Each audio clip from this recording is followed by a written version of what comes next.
자, 문재인 정부의 대선 공약이기도 했습니다. 문재인 정부의 대선 공약이었던 13개 시군 330km를 연결하는 철도 노선인 중부권 동서 횡단철도 사업이 시작이 될 것으로 알려져 있었습니다. 자, 그런데 이 중부권 동서 횡단철도 건설 문재인 정부의 이 공약이 1차, 3차 계획과는 다르게 큰 폭으로 변화가 생기면서 사실상 문재인 정부 말기 때 제4차 국가철도망 구축 계획에서 제외가 됩니다. 추가 검토 사업으로 격화가 된 거예요. 사업 추진이 불투명해진 거죠.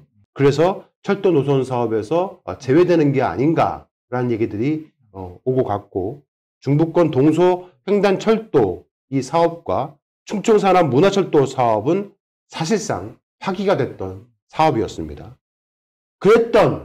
그랬던 중부권 횡단철도 노선 사업이 2022년 5월 1일 윤석열 정부 인수위의 충남 지역 공약 노선에 포함이 됩니다. 웃기죠?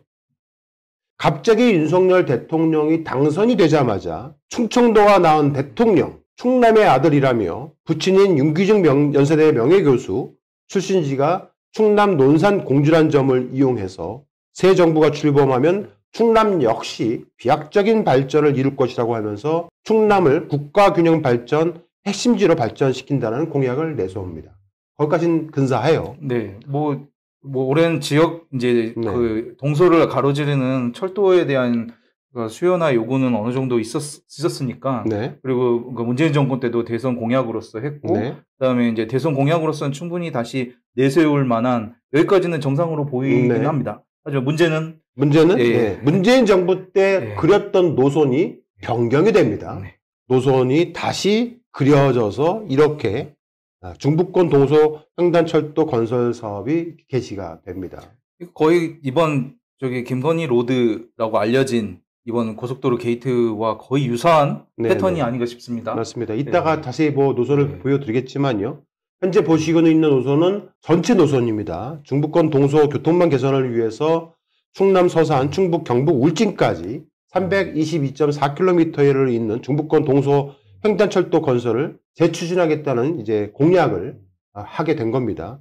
그런데 이 중에 윤석열 대통령이 서산에서 당진 예산을 거쳐서 완공이 가능한 3차 국가철도망 구축 계획을 이제 2025년까지 완공한다라고 하면서 성문 국가 인입 철도를 이제 계획을 합니다. 보시면 구간이 이상하게 꺾어지죠. 이게 원래 구간이 여기서 이렇게 일자로 정상적으로 가야 되는 구간이고, 여기 까만색으로 되어 있는 거는 기존 구간입니다. 빨간색이 이제 새로 신설되는 구간인데, 원래 예정지가 여기서 이렇게 일자로 이렇게 동서로 가야 되는 건데, 여기서부터 대산양부터 성문, 송산, 거산을 거쳐서 합덕을 거쳐서 신라원을 이끌어주는 이렇게 꺾는 노선이 새로 생깁니다. 그러니까 기차가 이렇게 가다가요, 이렇게 꺾어요, 이렇게. 원래 기차가 이렇게 가야 되잖아요. 이렇게 한 바퀴 꺾습니다. 자, 근데 이 구간 가운데, 이 새롭게 신설된 이 구간 가운데에 성문산단 합덕 구간은 성문 국가산업단지 인입철도다라고 하면서 선제적으로 계획이 됩니다. 먼저 선제적으로 계획이 돼요. 그래서 동서횡단철도 진행에 따라서 이 성문산단에서 대산산단까지 이제 연장이 될 계획인 겁니다. 그렇게 신설된 역사가 성문선단, 그 다음에 당진송산, 그 다음에 거산, 그 다음에 합덕, 그 다음에 신라원 이렇게 성문국가산업단지 인입철도의 역으로 당진시에 건설된 역이고요. 이 서해안 고속도로 당진 IC가 있는 노른자 땅, 바로 이곳이 영천이란 곳인데 여기에 무려 1650여 평에 이르는 큰 대지가 있습니다. 여기에. 거기가 바로 최원순 씨의 땅입니다. 자, 최원순 씨는 충남 당지 송화읍 영천리, 방금 말씀드렸던 영천리 땅, 그 다음에 성문면 교르리 땅, 송악면 당산리 땅 등이 있습니다. 총 5필지의 땅이 있는데요. 어디에 땅이 있느냐 보십시오. 네. 놀랍니다. 자, 성문면 교르리 성문역이 생기는 곳에 한 필지 땅이 있습니다. 네. 송산역이 새로 신설되는 곳에 3필지 땅이 있고요. 거산역이 생기는 곳에 무려 1650여 평에 이르는 한 필지의 땅이 있습니다. 역에만 걸쳐서 땅이 있습니다. 최은순 씨의 땅이 있는 곳으로 철도가 만들어지는 겁니다. 이거 우연이라고 하기도 너무 황당한 노선이 휘어 있는데요. 이거 어떻게 생각하십니까? 그러니까 내가 땅을 만들면 땅이 있으라. 그러면 철도가 만들어지리라. 내가 땅이 있어라. 그러면 고속도로가 뚫리리라. 뭐 이런 무슨 성경 구절도 아니고요.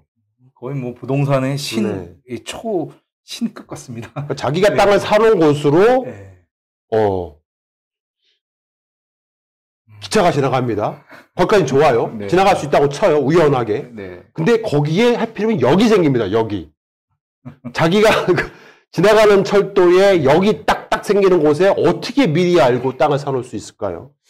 철도만 지나가면 사실 돈이 된다고 볼 수는 없는데 여기 있어야지 확실하게 돈이 되는데 이거는 그렇죠. 아까 어제도 제가 말씀드렸지만 고속도로가 뚫린다고 해서 고속도로 지나가는 곳에 땅이 다 오르지는 않습니다. IC 출입구라고 하죠. IC나 JCT가 있는 곳에 반경 3km 근방의 땅값이 가장 오르거든요. 철도도 마찬가지죠. 역사 주변이 가장 땅이 값이 오릅니다. 우리 보통 이제 집 살 때, 아파트 살 때 역 주변이냐. 그렇죠. 역세권은 가장 많이 따지지 않습니까? 여기 생기는 곳에 미리 알고 땅을 사놓는 이런 신공. 이거는 어떻게 얘기를 해야 될지 모르겠습니다. 지금 제가 그 공시지가를 알아봤더니만 영천리 같은 경우는 이제 보통 제곱미터당 90년대에서 2000년 초반까지만 하더라도 10,000원대 중반이었는데 지금 30,000원대로 올랐더라고요. 철도가 생기면 이거는 거의 10배, 20배 그렇죠. 오를 걸로 보입니다. 10,000원에 사서 20만 원이다. 뭐 좀 엄청나네요. 뭐 진짜 저희가 정말 답이 말이 안 나옵니다. 이걸 어떻게 해석하고 어떻게 봐야 되는 건지. 바로 여기입니다. 넓습니다. 참. 이거는 거의 국가 기반 자체를 그 사익으로서 흔들 수 있는 이런 중차대한 문제인 것 같습니다. 그래서 이 부분에 대해서 계속 열린공감이 보도하고 열린공감뿐만 아니라 많은 언론들이 함께 보도할 수 있도록 이 부분에 대해서 계속 면밀하게 지켜보고 시민들 분께서도 분명히 문제를 계속 제기하고 계속 떠들어야 될 것 같습니다. 네, 감사합니다.